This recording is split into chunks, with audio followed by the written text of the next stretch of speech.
What's going on, guys? It is Aiden Hutchinson. What's up, man? It's your boy Amon-Ra St. Brown. What's up, everybody? It's Calvin Johnson Jr. here, a.k.a. Megatron, a.k.a. First Ballot. What's going on, Coach Dan at Lions Talk Live and the Do Crew? This is Ball Hawk Fatima Lafonum of the Detroit Lions. Everybody make sure you help support the YouTube channel Lions Talk Live by clicking that like and subscribe button. Let's get it and go Detroit. Greetings and salutations to everyone out there in YouTube land. This is Dan Skipper, offensive weapon for the Detroit Lions. Make sure you all help support Lions Talk Live and Coach Dan by clicking on that like and subscribe button. Everybody, woo! All right, well, greetings and salutations, everybody out there in YouTube land. I am your host once again, Dan Thornton. I want to take a little bit of time, early afternoon, whatever you want to call it, to come out and talk to you guys about something I'm noticing. We talked about it briefly in the morning show. Sorry, I had to clear my throat. But I did notice when I'm at the gym today, now that the trading's cooled down a little bit for the day, I want to talk about something that I'm noticing throughout national media. I think there is a little bit of a disrespect. In fact, I'll just say it. I think there's a lot of disrespect towards the Detroit Lions, Jared Goff, and what we saw them achieve last night. I do believe a lot of people are pointing out, and I get it, Seattle Seahawks, they're without a couple of guys. They're front guys on the defensive line. But now let's Scooby-Doo this. Let's talk about how many guys for the Detroit Lions were out. If you could say, Brian Branch, starting safety, a very high, capable playing safety, he's out. Is that going to impact the game for the Lions? I think most of us would say yes, it is. Can we say that Ife Melifonwu not being available and having to go with somebody else who's not as proven in the secondary? So now you got two safeties out. Is that going to affect the game? I'm going to say yes, it probably is.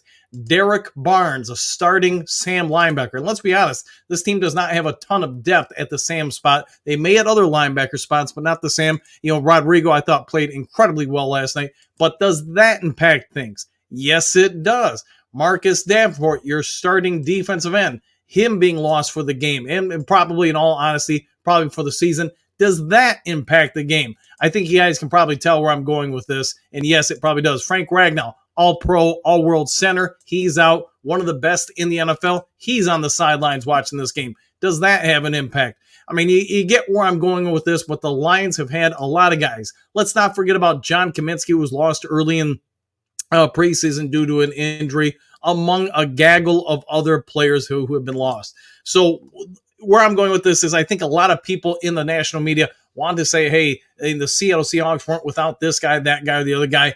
It is what it is. But also, don't be afraid to bring up how much the Detroit Lions are playing without a number of people as well. In fact, I thought the disrespect went on to another level when Mike Florio of Pro Football Focus talked about Jared Goff. Let's do it before we talk about these other topics a little bit more. Let's do a real quick listen to what Florio and his guests had to say. Look, I've gone back and forth on Jared Goff. When the Lions got to the Super Bowl with him, 53, lost to the Patriots. He had Brandon Cooks wide open, second half, championship throw, failed to make it. Jason McCourty got over and broke it up because even though they did the same play in the first half and it worked and Brandon Cooks was wide open and they did it again in the second half, Goff saw him too late and threw it just a little too far to the side so McCourty could get there. They soured on him after they paid him the big contract. They shouldn't have given him the big contract. They soured on him. They thought this is a guy that's never going to get us to a Super Bowl and win it. They get Matthew Stafford. They were proven right. So as you can all see it, that, I'm not sure where Florio is going with this, but Jared Goff, I think, performed as good as you can. In fact, if you were listening to Dan Patrick's show this morning, you noticed that Dan Patrick brought up, how is Jared Goff's rating not a perfect rating? I mean, what more could he have done? He threw for basically 300 yards, 2 touchdowns, no incompletions, no turnovers. I mean, what more could you do to have a perfect rating? And that's kind of split hairs, not really the point of this video. But when people constantly attack the Detroit Lions for winning against the Seattle Seahawks, who are, yes, without some players, why aren't they pointing out the fact that the Detroit Lions didn't have players either? I don't know. I'll leave that over to you guys to debate and talk about.